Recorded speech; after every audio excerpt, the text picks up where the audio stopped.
person so revered as Afe Babalola, yes, it looks that you are impugning that image, that reputation built over the years.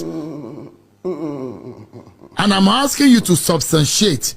Tell Nigerians on this platform what exactly was the case. How did he deny you justice through the system? Seun, Mr.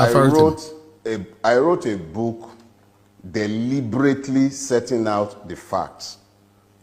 I have also been very deliberate in my presentation and speaking about the book since I wrote it, to make sure that nobody is able to say that I have written the book with the intention of scandalizing persons.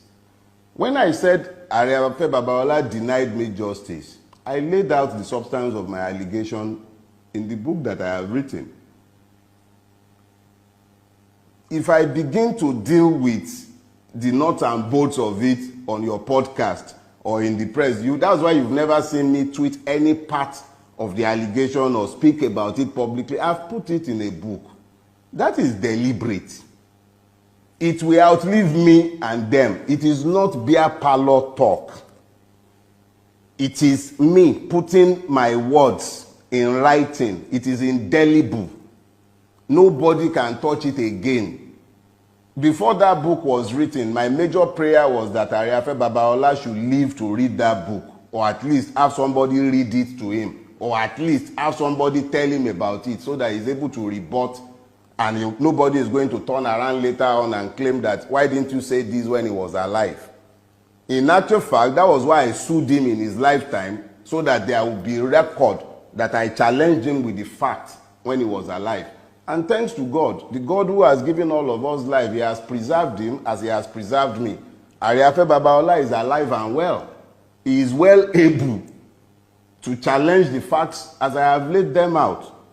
So when I say that he denied me justice, even you who has read the book, let me just say this.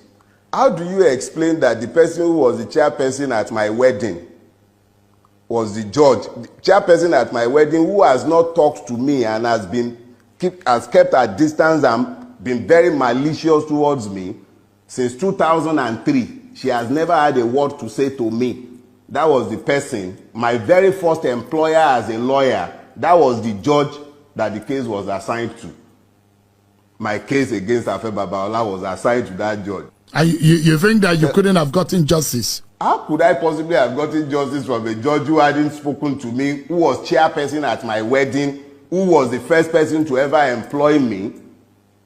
And that One will imagine that kind of person would be in your favor, not against you. Oh, I didn't need anyone to be in my favor.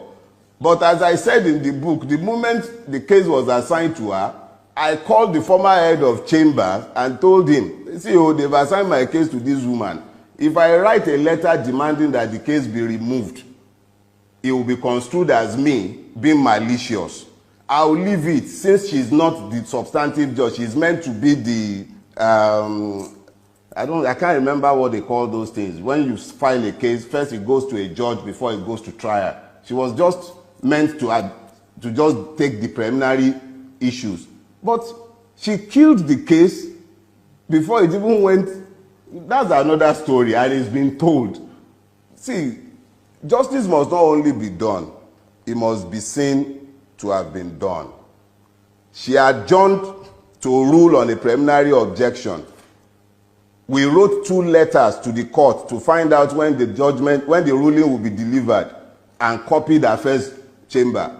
Nobody ever responded. 9 months after her adjournment, she delivered the ruling without even informing us. We just happened to be in court for something else, and we realized that she had delivered her ruling without ever informing us. I have provided more. Look, my own is this. Before the book was written, I was pressured.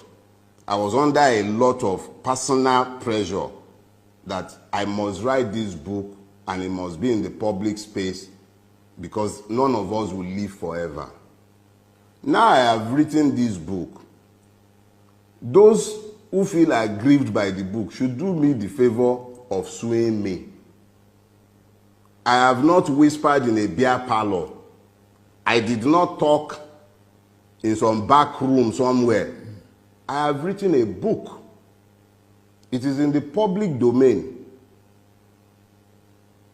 If they are aggrieved, let them go to court. Maybe everybody, they tell us in Nigeria, go to court.